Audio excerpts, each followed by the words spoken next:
මෙලෙස අත්අඩංගු ගන්නා ලබන සංවිධානාත්මක අපරාධකරුවන් සහ අපරාධකාරයන් සම්බන්ධයෙන් ඔවුන්ගේ දේපල පිළිබඳවත් අපි ඉදිරියේදී ක්‍රියාත්මක කරන්නට සූදානම් වෙනවා. ඔබ දන්නවා 2021 වසරේ සිට 2024 වර්ෂය දක්වා සංවිධානාත්මක අපරාධකරුවන් සහ කාර්යයන්ගේ වත්කම් කෝටි 3902ක් මේ වන විට රජය සතු කර ගැනීම සඳහා අවශ්‍ය පියවර ශ්‍රී ලංකා පොලිසිය අරගෙන තිනවා. ඒ වගේම 2025 වසරේදී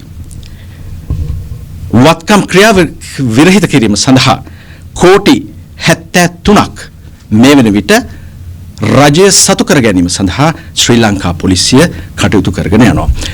මේ මූල්‍ය මේ වටිනාකම් පිළිබඳ අපි පොඩි තක්සේරුවක් කළහොත් ප්‍රධාන පෙළේ මද්ද්‍රව්‍ය ජාරකවරුන් අතරින් රත්රන් පවුන් 354ක් මේ වන විට පොලිස් බහරයට අරගෙන තිනවා. ඒ වගේම වාහන 72ක්, ඒ වගේම දේපල නිවාස 35ක්, ඒ වගේම අක්කර 37ක භූමි ප්‍රමාණයක් වගේම මුදලින් රුපියල් 67 කෝටියක ප්‍රමාණයක් මේ වන විට ශ්‍රී ලංකාවේ පොලිසිය විසින් නීති විරෝධී ලෙස අනීතික ලෙස උපයාගත් මුදල් රජය සතු කිරීම සඳහා අවශ්‍ය පියවර මේ අවස්ථාවේදී රැගෙන තියෙනවා.